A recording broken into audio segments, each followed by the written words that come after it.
neto abeko wano omuntu yesimbe ku kadi ya NUP nga ajjako munna amasannyalaze mu mbeera ey'obukamwe nganza n'omutematema ebyo bimuleta mu ggwanga. Ne Yesu Kristo abantu gwe basinga okukkiririzaamu era omuntu ow'amaanyi era aweebwa ekitiibwa era atavvoolebwa muntu era omuvvoola gw'omanya ekikutuukako naye yatuukanga n'anyiiga wakwaddeyo obunyivu bwe yabulaganga mu ngeri era ya kigunjufu. Kati no NUP yenna ssebo naye muntu era naye asobola okunyiiga. Kana akalulu koyogerako ssebo keetobeseemu ebintu bingi ebisobola okujja ku mulamwa ogw'obuntu naawe n'oyingira eddiba ly'omuntu anyiize. Kana akalulu mwe twalabidde ng'abantu bali ku layini naye ng'omuntu akera mu makya n'agamba nti ate nangiridde ono atawezezza bululu ng'ekyamazima kiri nti bamuwangudde. Ssebo kana akalulu koyogera mulimu n'abantu abafiiriddemu. Kanizo waliwo omuntu gwe mmanyi omu eyafudde naye nga yafudde lwa kumumma kifo. Oli yamusuubiza ekifo n'omugato ojja kwesimbawo kuba yali amanya agenda muteekako amaanyi mangi. Ate oyo yamaze okuwangula ekifo teyakimuwadde. Oli puresa zaalinye n'afera yaziikiddwa. Ali mu kitundu ekimu kyemmanyi nti abali ku mukutu guno nga bava mu kitundu ekyo bo bakitegedde bulungi. Kana akalulu kalese kawuddemu abantu. Nosanga tata ne maama nga baawukanye. Kubanga weesanze ng'omukyala talonze ani talonze bbaawe. Kana akalulu kabaddemu ebintu biyitirivu nnyo. Kakasobola otakuleka kyekimu. Kana akalulu koolaba ssebo kaasiza obukyayi ku bitundu ebyenjawulo. Nina mukwano gwange omu yaŋŋambye alina munne teyasobodde muwagira alina mulago yadde awagira. Yagezezzaako mubuuza yamusamudde busamuzi n'amugatta oddamu kunyaga kigambo na kimu. Bangi abakyawaganye n'abantu nti omuntu gwe wadde weesimbako mu mugongo ng'ate n'ogw'otasibye mu mugongo naye akumanyi. Mwenna muli ba ku kyalo kyekimu. Kubanga ekyamazima kiri nti abantu yalina kyawulira nti omusimbye mu mugongo. Era singa babaddewo embeera esobola okukyukamu mu maaso eyo akalulu kano baali kaziza mu box. Kuba ekyamazima abantu baba ba ku kyalo basigala beerumaŋŋana. Kubanga ate ofundako n'akaba pulezidenti kuba akaba pulezidenti taba wa ku kyalo kyammwe oba oli awo. Naye wano omuntu gwe mulonda gwe muwangala naye. Kati neyiba engeri gy'agenda mu mugongo gw'oli n'alekawo neyiba we. Era kitegeeza oba omaze okusiga obukyayi. So n'olwekyo akalulu kabaddemu bingi abantu abasinga baavudde mu mbeera kati gwe bw'otunuulira mu gundi n'akola bw'ati.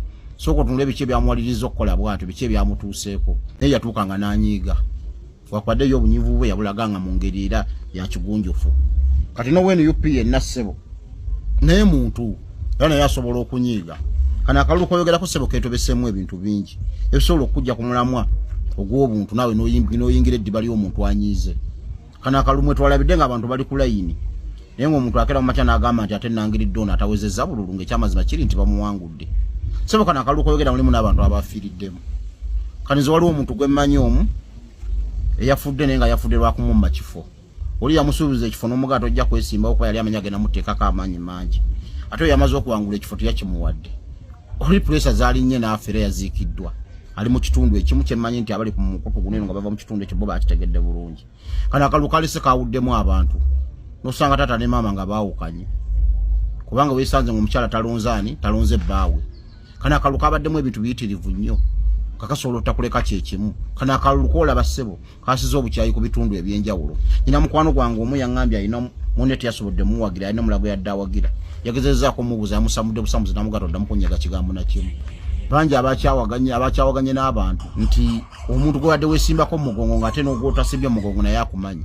Mwenna muli ba ku kyalo kyekimu. Kubanga ekyamazima kiri nti abantu yalina kyawulira nti omusimbye mu mugongo. Era singa babaddewo embeera esobola okukyukamu mu maaso eyo akalulu kano baali kaziza mu box. Kuba ekyamazima abantu baba ba ku kyalo basigala beerumaŋŋana. Kubanga ate ofundako n'akaba pulezidenti kuba akaba pulezidenti taba wa ku kyalo kyammwe oba oli awo. Naye wano omuntu gwe mulonda gwe muwangala naye.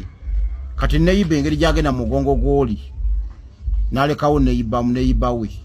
Era kitegeeza oba omaze okusiga obukyayi. So n'olwekyo akalulu kabaddemu bingi abantu abasinga baavudde mu mbeera kati gwe bw'otunuulira mu gundi n'akola bw'ati. Sooka otunula ebiki ebyamuwaliriza okukola bw'atyo biki ebyamutuuseeko. Abaana baateeddwa olunaku lwa jjo ng'abadde bamaze emyaka 26 nga bali mu kkomera. Ne batuukira ku kibula batandikira okuyimba tuliyamba lengule. Kino kitegeeza ki?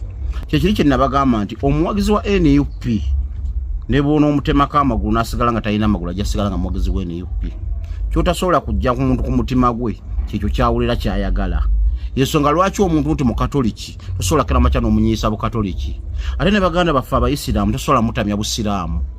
Baganda baffe abalokole tosobola batamya bulokole kubanga kyabakkiririzaamu. Kati abawagizi ba NUP ne bw'obakola ki n'obakola ki basigala ba NUP. Ne bw'atuuka nga takyasobola kyogera maruti ndi wa NUP mu mutima aba wa NUP.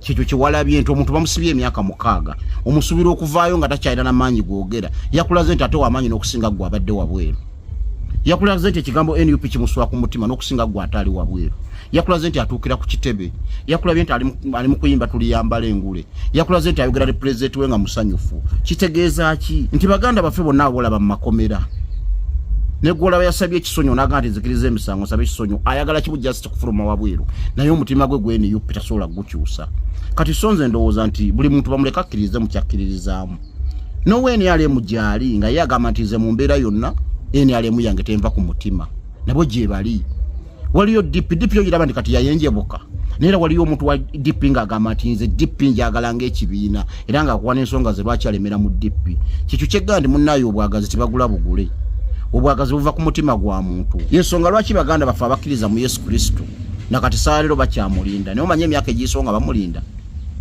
tumulinda gwe n'otuuka n'ofa abasigaddewo ne bamulinda n'ofa abasigaddewo ne bamulinda kino kyengezako okunyonyola kifaanagananga n'omusajja yeekakaatika ku mukazi atamwagala ti omukazi waba takwagala n'omwekakaatikako aba takwagala ate waba alina gw'ayagala gwe ne bw'omwogerera ebibi ebifaanana bitya ye asigala gw'ayagala ku mutima gwe ti obwagazi buva ku mutima gwa muntu tosobola bujjako kati zo kyenalabye ku baana abo kyandaze nti bo balina obwagazi obwaddala ku kibiina kyabwe kubanga tukkirize tugana omuntu kubasibye emyaka 6 bingi byafiiriddwa bw'aba alina bizinesi gye yatandika eyo yasaanawo dda omwana gwe waleka nga alina emyaka 5 kitegeeza alina emyaka 11 naye bo bakulaga bakyali gumite era bakulaga nti bakyali ku mulamwa zikyo nalabye kwaba abaana nti bali gumite nnyo n'okusinga ffe abatasibwangako ng'olaba embeera gy'alabika bwati kweganga yatuuka n'abimanyira na bumanyizi ng'alaba bya bulijjo maceto oyo mutunuulidde nnyo ebiseera ebisinga obungi nga muganda wange oyo abantu bamwogerako nnyo kwegayo omu kwasinza okulwa mu kkomera naye ng'akulaga akyali solid so n'olwekyo nze ndowooza buli muntu w'omuntu kyakkirizaamu ekitiibwa kubanga ekyo kyaba ayagala oba oyagala oba toyagala kyekimubeera ku mutima